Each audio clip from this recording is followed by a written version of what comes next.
बिस्मिल्लाहिर्रहमानिर्रहीम। अस्सलामुअलैकुम। मेरा नाम मिस सादिया है और मैं आपके जमात हश्तुम की उर्दू की टीचर हूँ। उम्मीद करती हूँ कि आप अपने घरों में खैर व आफियत के साथ होंगे। लास्ट वीडियो में बच्चों हमने अपना उर्दू का सबक हज़रत ज़ैनब रज़ी अल्लाह ताला अन्हा पढ़ा था और उसके मुश्किल अल्फाज किए थे। आज हम उसके सवाल जवाब और उसकी बाकी की एक्सरसाइज करेंगे। मुझे उम्मीद है कि आप लोगों ने काम बहुत अच्छे से किया होगा। टाइटल पेजेस बहुत अच्छे बनाए होंगे, इंडेक्स में भी उसे मेंशन किया होगा और उसके मुश्किल अल्फाज भी आपने अपनी कॉपी में उतार लिए होंगे। तो आइए बच्चों हम उसके सवाल जवाब की तरफ बढ़ते हैं।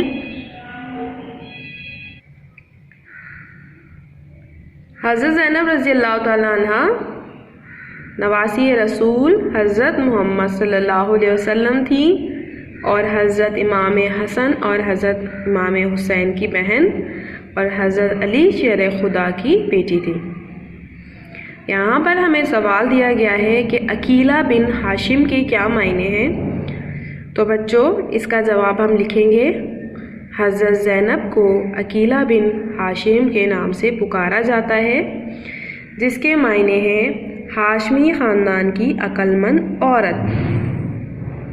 ठीक है, सवाल नंबर 1 कंप्लीट हो गया हमारा। यहाँ पे मैं आपको सिर्फ सवाल पढ़ के बता रही हूँ। आपको मैं जब ग्रुप आप पे ये जो पिक्चर है आपके सवाल जवाब की मैं शेयर कर दूँगी ताकि आप आसानी से अपनी कॉपी में उतार लें। उसके बाद दूसरा सवाल है बच्चों, यजीद के सामने हज़रत ज़ैनब रज़ी अल्लाह ताला अन्हा ने क्या बात कही। इसका जवाब हम लिखेंगे, यजीद के सामने हज़रत ज़ैनब रज़ी अल्लाह ताला अन्हा ने कहा कि अल्लाह की कसम मैं अल्लाह के सिवा किसी से नहीं डरती और उसके सिवा किसी से शिकवा नहीं करती, मगर हमारे ख़ानदान के कत्ल से बेहयाई का जो धब्बा तूने अपने दामन पर लगाया है वो क़यामत तक मिट ना सकेगा। मैंने आपको चैप्टर में पढ़ाया था बेटा कि जब पूरा ख़ानदान उनका शहीद हो गया था तो यजीद के सामने उन्हें पेश किया गया था, तो उन्होंने बहुत हिम्मत और हौसले से और बेखौफ व ख़तर होकर हज़रत अली रज़ी अल्लाह ताला की बेटी होने का सबूत दिया था और बग़ैर किसी के डरे ये कहा था कि मैं अल्लाह के सिवा किसी से नहीं डरती और उसके सिवा शिकवा नहीं करती।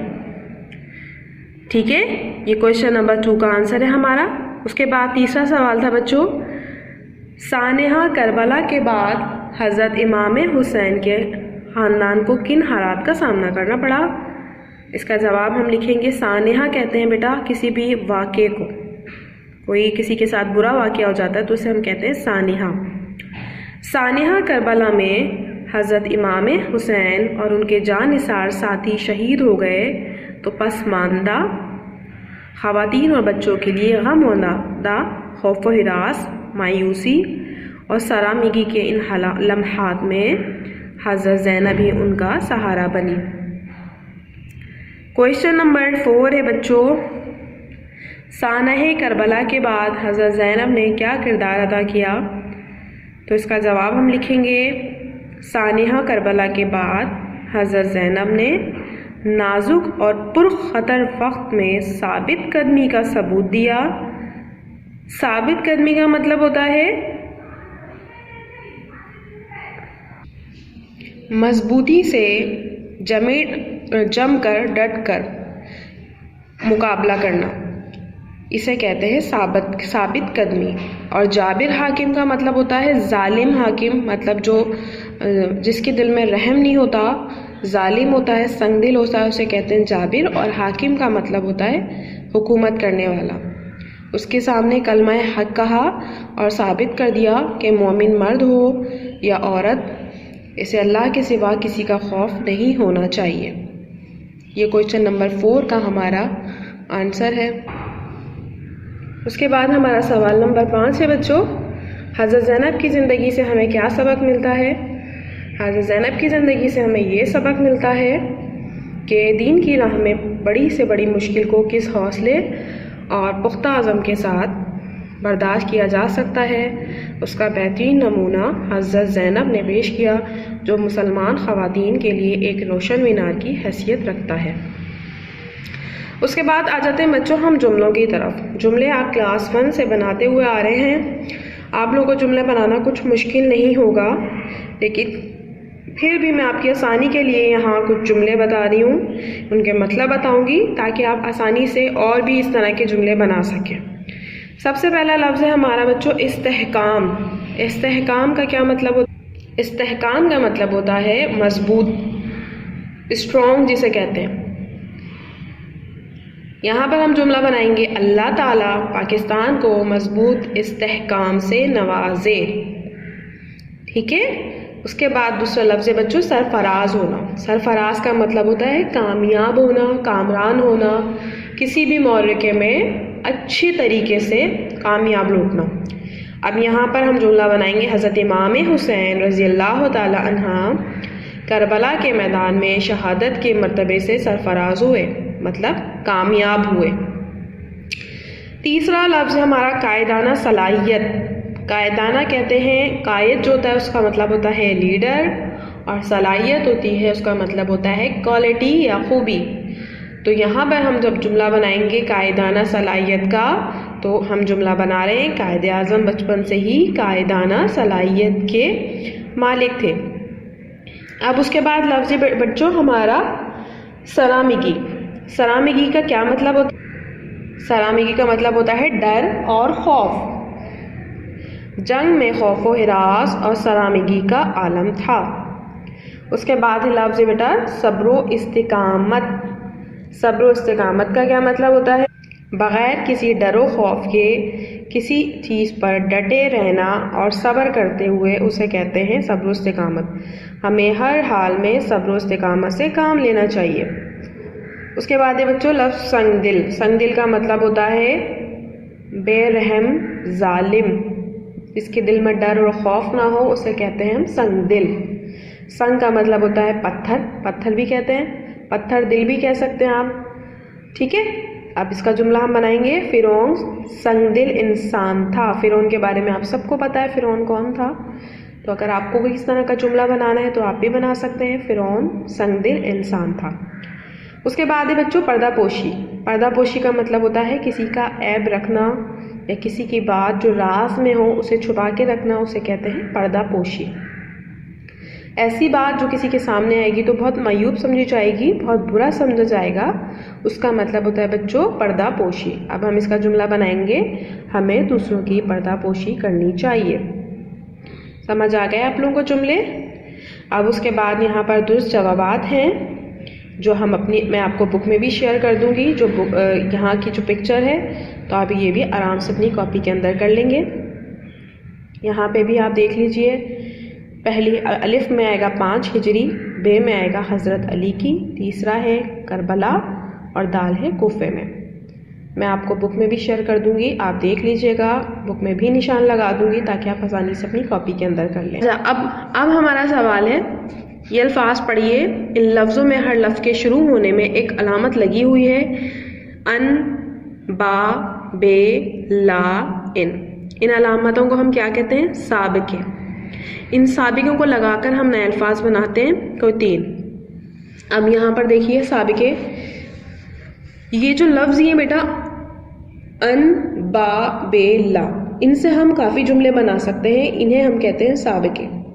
अब देखिए अन से हम कितने सारे जुमले बना सकते हैं, लफ्ज़ बना सकते हैं। अन से अनजान, अंजाम। अब जाम से पहले हमने क्या लगाया? अन। जान से पहले हमने क्या लगाया? अन। देखा से पहले हमने क्या लगाया? अन। तो एक जुमला बन गया, लफ्ज़ बन गया एक, अनजान, अंजाम, अनदेखा, इसी तरह अनोखा। ठीक है। अब उसके बाद है बे अलिफ बा, बा। अब हम क्या लफ्ज़ लगा रहे हैं इसके पीछे? बा के साथ क्या लगा रहे हैं हम, अदब, तो क्या बना, बा अदब। बारिश, बारोब, बासलाहियत, समझ आ गया आपको। उसके बाद है बे मिसाल, बे अदब, बेशरम, बेमुरव्वत। इस तरह आप और लफ्ज़ भी बना सकते हैं बहुत सारे।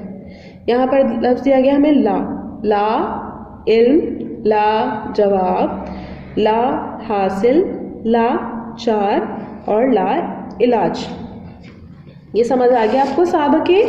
इन्हें हम जो लफ्ज़ बनाते हैं, इस तरह के जो जुमले बना के हम लफ्ज़ बनाते हैं बेटा, उन्हें हम कहते हैं साबके और लाहके। ये हमने यहाँ पर क्या करवाए, आपको साबके करवाए। ठीक है, समझ आ गया आपको। अब उसके बाद हम आ जाते हैं अपने बुक के काम में। जो सवाल नंबर 6 है, कॉलम मिलाइए, किताब में ही मिलाएं और कॉपी में नहीं करवाएं। ठीक है, यहाँ पर हमारा सफ़ा नंबर है 14। ये देखिए सवाल नंबर 6 हमारा। यहाँ पर मैंने बुक में इस तरह निशान लगा दिए हैं, तो आप भी अपने बुक में इस तरह अच्छे से निशान लगा लीजिएगा साफ़ सुथरे पेंसिल और स्केल से। यहाँ पर कॉलम मिलाएं बेटा। रिश्ते हैं वालदा, हज़रत ज़ैनब के जो रिश्ते हैं उनको कॉलम बेस से मिलाना है, उनकी शख्सियात से मिलाना है। वालदा, यहाँ पर हज़रत फ़ातिमा ज़हरा, वालिद हज़रत अली करमुल्लाह वजह, भाई हज़रत इमाम हुसैन, फ़र्जंद और मोहम्मद, और ससुर हैं हज़रत अली करमुल्लाह वजह। यह आपने अपनी कॉपी में नहीं करना बेटा, ये आप अपनी बुक में ही मिला लीजिएगा। सवाल नंबर 6 इसे कॉपी में करने की ज़रूरत नहीं है आपको। समझ आ गया आप सबको ये चैप्टर? आपका ये चैप्टर कंप्लीट हो गया है। आप इसे अपनी कॉपी में कर लीजिएगा। मैं आपकी इसके पिक्चर जो है मैं आपको ग्रुप पे भी शेयर कर दूंगी, ताकि आप आराम से इसका जो काम है, तमाम काम आप अपनी कॉपी के अंदर अच्छे से साफ़ सुथरा टाइटल पेज बनाने के बाद कर लेंगे। अब उसके बाद आ जाते हैं बच्चों हम अपने नेक्स्ट चैप्टर की तरफ, जो आज मैं आपको एक्सप्लेन करूंगी। इसका काम आपको नहीं करना, सिर्फ ये चैप्टर आपको अच्छे से रीड करना है, पढ़ना है बहुत अच्छे से, इसकी बुलंद ख़्वानी करनी है और इसको समझना है। नेक्स्ट वीडियो में मैं आपके इसके सवाल जवाब बताऊंगी। और वो सबक है हमारा बिजली की दरियाफ्त। हमारा जो उर्दू की किताब है बेटा, उसका सफ़ा नंबर 39 निकालिए, 39। अच्छा, दरियाफ्त कहते हैं बेटा किसी भी चीज़ को ईजाद करने को। इंकिशाफ होता है, उसे कहते हैं हम इन्वेंशन, जिसे हम इंग्लिश में कहते हैं। तो ये होती है दरियाफ्त, मतलब कोई भी ऐसी चीज़ जिसे ईजाद करना क्या कहलाता है, दरियाफ्त। अब बिजली क्या है? बिजली हमारी ईजाद है, साइंस की ईजादात में से बेहतरीन ईजाद है। जैसे कि आपको बताया, बिजली का जब ज़माना नहीं था तो कुछ नज़र नहीं आता था, लोग दियों के ज़रिए और चीज़ें जलाने के बाद, जो लालटेन होती थी, इस तरह की चीज़ें जलाने के बाद अपने काम किया करते थे। सूरज की रोशनी, जब सूरज चला जाता था तो उसके बाद क्या करते थे, लोग अंधेरे में आ जाते थे। लेकिन जब जैसे जैसे वक्त गुजरा, जैसे जैसे साइंस ने तरक्की की, तो उसके बाद बिजली दरियाफ्त हुई। और आज वो वक्त है कि जब हमारे पास लाइट नहीं होती, जब बिजली चली जाती है, तो उसके बाद भी हमारे पास अक्सर चीज़ों में लाइट मौजूद होती है। जैसे कि हमारे पास जनरेटर है, जब लाइट नहीं होती तो हमारा जो जनरेटर होता है वो चल रहा होता है। इसी तरीके से यूपीएस है। इसी तरह जो हमारे पास चार्जिंग बैटरीज जो होती हैं, जो छोटी छोटी जो हमारे पास टॉर्चेस होती हैं, जिनके अंदर हम बिजली स्टोर कर लेते हैं। तो अब जो इन्वेंशन, जो चीज़ें हो रही होती हैं, जो इजादात हो रही हैं, वो जदीद से जदीद तरीन होती जा रही हैं, जो हम इंसानों के लिए बहुत ज़्यादा कारगर साबित होती हैं। ठीक है, अब यहाँ पर आपको बताना है कि बरक़े सकूनी और बरक़े रवां का फ़र्क हमें वाज़े करना है। बरक़े सकूनी क्या होती है और बरक़े रवां क्या होता है? तो बरक़े सकूनी जो होती है बेटा, वो दो चीज़ों को रगड़ने या टकराने से पैदा होती है। जैसे कि आपने देखा होगा कि सर्दियों में जब हम लोग स्वेटर पहनते हैं, ऊनी स्वेटर जो होते हैं, अगर लाइट ऑफ होती है तो किस तरीके से वो उसमें से एक शरारा सा निकलता है, एक स्पार्कल सी होती है, लाइट होती है, तो वो कहलाती है बरक़े सकूनी। अगर रात में अंधेरा हो रहा होता है, अक्सर ब्लैंकेट्स के अंदर भी हो रहा होता है कि अगर हमारे हाथ से कुछ चीज़ मतलब वो टकरा जाता है तो एकदम एक स्पार्कल सा कुछ होता है, तो उसे कहते हैं बरक़े सकूनी। और जो बिजली के तारों और धातों से गुजरती है वो होती है बरक़े रवां। जो बिजली तारों और धातों से गुजरती है उसे हम कहते हैं बरक़े रवां, जो लाइट आ रही होती है। इलेक्ट्रिसिटी का लफ्ज़ एक लातीनी लफ्ज़ है, इलेक्ट्रिक्स। आज हम उसी का चैप्टर पढ़ेंगे बच्चों, तो आप भी मेरे साथ अच्छे से रीडिंग कीजिएगा और उसको पढ़िएगा और उसको समझिएगा। जो इजाद की थी, हमारी जो बिजली इजाद की थी, वो किसने इजाद की थी उसके बारे में मैं आपको बताऊंगी। आपको अपने इस चैप्टर में भी नज़र आ जाएगा कि किसने ये मुशाहिदा किया था और किसने ये बिजली इजाद की थी। थेल्स ऑफ मिलिटर्स नामी एक शख्स था, उसने बिजली इजाद की थी और उसी की इन्वेंशन है ये। अभी हम इस चैप्टर को पढ़ते हैं, उसके बाद देखें। अचानक बिजली चली गई। घुप अंधेरा होने की वजह से लाइबा सहम गई। उसने नवेद भाई को आवाज़ दी तो नवेद भाई ने जल्दी से चार्जिंग लाइट जला दी। यहाँ पर भी अभी आपको मैंने बताया था कि जो चार्जिंग लाइट होती है उसमें क्या होती है, हमारी बिजली स्टोर हो जाती है, जमा हो जाती है। लाइबा की जान में जान आई। लाइबा ने सवाल किया कि भाईजान ये लाइट तो बगैर तारों के आ रही है और बल्ब रोशन हो गया। नवेद पहले तो मुस्कुराया तो फिर इसने जवाब दिया, ये बैटरी में मौजूद जमा शुदा बिजली की से रोशन हुआ है। लाइबा, भाईजान क्या हम इसे पंखा भी चला सकते हैं? नवेद, क्यों नहीं, इसकी मदद से हम बहुत सारे काम, दूसरे सारे काम भी अंजाम दे सकते हैं। ये जदीद साइंस का दौर है, नई नई इजादात हो रही हैं जिनके सबब हमारी ज़िंदगी आसान तर हो गई है। चलो आज मैं तुम्हें बिजली के दरियाफ्त की कहानी सुनाता हूँ। दरियाफ्त का मतलब होता है बेटा इंकिशाफ, ठीक है, किसी भी चीज़ को इन्वेंशन करना, इजाद करना उसे कहते हैं। पास रखी हुई कुर्सी पर बैठते हुए नवीद ने कहना शुरू किया, ये किसी एक साइंसदान का कारनामा नहीं है। साइंसदान कहते हैं जिन्होंने चीज़ें इजाद की हैं, उन्हें कहते हैं साइंसदान, बल्कि बहुत सारे साइंसदानों की काविशों से बिजली इस शक्ल में हमारे सामने आई है। काविशों का मतलब होता है बेटा कोशिशें। काविश का मतलब होता है कोशिश और काविशों का मतलब होता है बहुत सारी कोशिशें। खिड़की से बाहर देखो, आसमान बादलों से ढका हुआ है और गरज चमक भी है। इंसान ये मुशाहिदा सदियों से करता आ रहा है,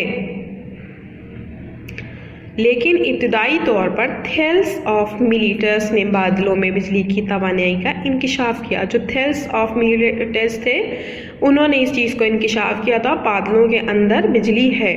बरके सकूनी ऐसी की दरियाफ्त है।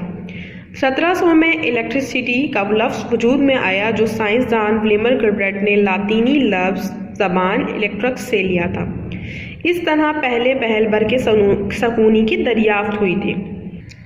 लाइबा ने अपनी दिलचस्पी बरकरार रखते हुए मज़ीद पूछा, बरके सकूनी दो चीज़ों के टकराने या रगड़ने से पैदा होती है, क्या ये तारों में नहीं बहती है? नवेद ने पुरएतमाद लहजे में कहा, बिल्कुल ठीक। आपने सर्दियों में महसूस किया होगा कि स्वेटर जिसकी जिस्म से चिड़चिड़ाहट आवाज़ के साथ चिपक जाता है, दरअसल यही बरके सकूनी की वजह से होता है। यहाँ पर मैंने भी आपको बताया बच्चों कि जिस तरीके से हम लोग स्वेटर पहनते हैं सर्दियों में, तो किस तरीके से उसकी चिड़चिड़ाहट हो रही होती है, कि स्पार्कल सा निकल रहा होता है, तो इसे कहते हैं बरके सकूनी, ठीक है। बरके सकूनी का इस्तेमाल इलेक्ट्रोस्टैटिक जनरेटर इजाद करके जो बहुत सी खुसूसियात का हामिल था। रॉबर्ट बॉयल ने तजर्बाती और मुशाहिदाती क़ुव्वत कशिश साबित किया था और इसी काम को चार्ल्स फ्रैंकोलस ने बरकी चार्ज दरियाफ्त करके आगे बढ़ाया। बरके सकूनी का मतलब मैंने आप लोगों को अभी बताया, ठहरी हुई बिजली, रुकी हुई बिजली, और बरके रवा का मतलब होता है जारी बिजली।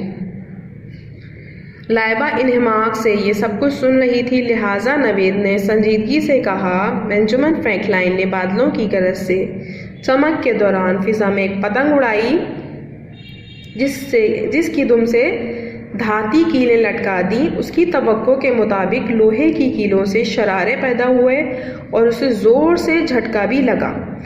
जो बेंजामिन फ्रैंकलिन थे उन्होंने क्या किया था कि फ़िज़ा में एक पतंग उड़ाई थी जिसकी दुम में, जिस तरह आपने भी देखा होगा पतंग में जो लगाते उसमें धाती कीलें लटका दी थी, जो लोहे की कीलें होती हैं ना वो लटका दी थी बारीक बारीक। तो उससे क्या हुआ था, उनको एक शरारे पैदा हुए थे और उन्हें ज़ोरदार झटका लगा था, तो उन्हें उससे पता चला कि बादलों के अंदर तवानाई है, बिजली है। ये बहुत ख़तरनाक तजुर्बा था। इस तजर्बे ने साबित कर दिया कि बिजली मुख्तलिफ धातुओं से गुजर सकती है। अक्सर लोग बिजली की दरियाफ्त का सहरा बेंजामिन फ्रैंकलिन के सर मानते हैं, लेकिन 1936 में ये साइंसदानों ने पुराने ज़माने के बर्तन हासिल किए जो एक बैटरी का तस्वुर दे रहे थे, क्योंकि इसमें धातु की प्लेटें मौजूद थीं।